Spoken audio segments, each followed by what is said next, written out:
नमस्कार. आज आपण दिसायला अतिशय सुंदर, चवीला अतिशय उत्कृष्ट आणि बनवायला अतिशय सोपे अशी आमपापडची रेसिपी आपण बनवणार आहोत. अतिशय सोपी अशी ही रेसिपी आहे.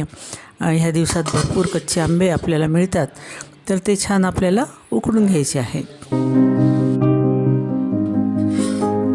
आणि भरपूर अशा पाण्यामध्ये उकडून घेतल्यानंतर आपण ते आता थंड करायला ठेवून देणार आहोत. आपण त्याची साल काढून आणि त्याचा गर काढून सुद्धा आपण तो शिजवून घेऊ शकतो आणि मिक्सरमधून काढू शकतो. परंतु मी संपूर्ण आंबे असे या पद्धतीने शिजवलेले आहेत आणि आता त्याचा जसं आपण आंब्याचा रस काढतो त्याप्रमाणे चोळून छान असा गर काढून घेतलेला आहे आणि हा गर आपण छान असा गाळून घेतलेला आहे. कारण आंब्यामध्ये ज्या थोड्याफार रेषा असतात किंवा थोडंफार त्याची साल राहिली असेल तर ते सुद्धा यामुळे निघून जाते.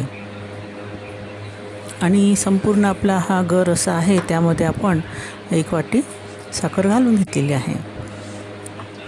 आता ही साखर आपण थोडीशी मिक्स करून घेणार आहोत आणि त्यानंतर गॅसवर आपण एक कढई ठेवलेली आहे आणि त्या कढईमध्ये आपल्याला हे संपूर्ण मिश्रण हे ओतून घ्यायचं आहे आणि छानपैकी त्याला बुड्यापासून हलवत राहायचं आहे, नाहीतर ते साखरेमुळे ते खाली लागू शकते.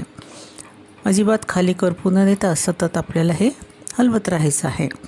थोडीशी मेहनत याच्यामध्ये आहे, परंतु आपली रेसिपी ही अतिशय उत्कृष्ट बनते आणि चवीला तर लाजवाब. एक वेळा आपण तोंडात टाकली की आपल्याला त्या 2-4 वड्या नक्की खायची इच्छा होते.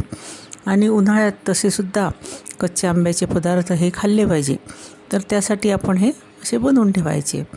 पन्ह आहे किंवा असे हे पदार्थ आहे किंवा आंब्याची चटणी आहे, कैरीपासून लोणचं बनवायचं, असं भरपूर पदार्थ या कैरीपासून आपण बनवू शकतो. कैरीची चटणी आहे, तर त्याची रेसिपीसुद्धा मी यामध्ये टाकलेली आहे, तरी आपण ती नक्की पाहावी. आणि माझी आजची अशी ही साधी सोपी रेसिपी आवडली असेल तर रेसिपीला लाईक करा, शेअर करा आणि कमेंट करायला विसरू नका.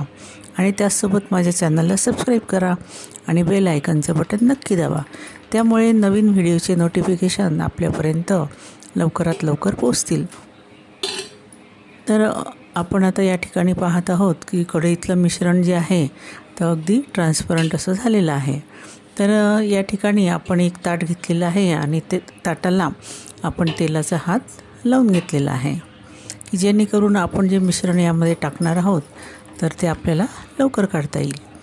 आता हे मिश्रण जे आहे तर हे तयार आहे. अर्धं मिश्रण मी काढून घेतलेलं आहे आणि अर्ध्या मिश्रणाला मध्ये आपण थोडासा फूड कलर जो आहे, खाण्याचा जो रंग आहे तो टाकलेला आहे आणि ते आपण छान असा मिक्स करून घेतले आहे. आणि एका ताटामध्ये बिना रंगाचा आणि दुसऱ्या ताटामध्ये कलरफुल असा हा जे मिश्रण आहे ते मी टाकलेलं आहे आणि सराट्याच्या साहाय्याने त्याला पसरून घेतलेलं आहे. आपल्याला हे 1 दिवस वाळू द्यायचं आहे. फॅनच्या हवेसुद्धा ते वाळते, ऊन असेल तर फारच चांगलं. तर टोकं जे आहे त्या पोळीची आपल्या तर ते आधी सोडून घ्यायचे आहे ताटापासून आणि त्यानंतर आपल्याला हा पापड जो आहे तर हा काढून घ्यायचा आहे आणि हळूवारपणे आपल्याला तो काढायचा आहे, कारण अतिशय पातळ असा आपला हा पापड तयार झालेला आहे. आणि त्यानंतर मी याच्या वड्या कापलेल्या आहेत आणि असं लांब लांब काप आपल्याला चाकूच्या साहाय्याने करून घ्यायचे आहेत.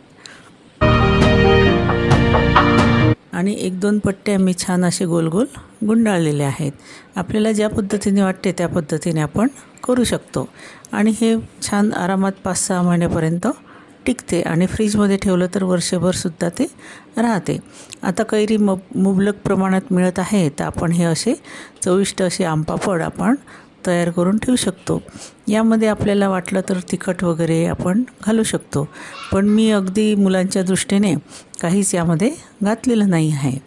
अगदी आपण साखर आणि मधात मी थोडंसं मीठ घातलेलं आहे, काळं मीठ, त्यामुळे अतिशय सुंदर चव ह्या पापडाची लागते. आणि आपण आता गुंडाळी केल्यानंतर जे चौकोन केले आहेत त्याच्या वड्या आपण काढून घेत आहोत.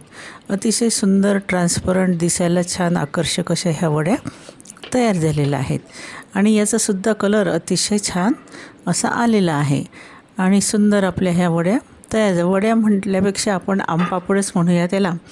तर फक्त एवढंच आहे की आपण चौकोनी तुकडे याचे करून घेतलेले आहेत. तर अशाच माझ्या रेसिपीला तुम्ही लाईक करा, कमेंट करा आणि सबस्क्राईब करून बेल आयकॉनचं बटन नक्की दाबा. त्यामुळे मला प्रोत्साहन मिळत राहते आणि नवीन नवीन व्हिडिओ मी आपल्यासाठी घेऊन येत राहील. धन्यवाद.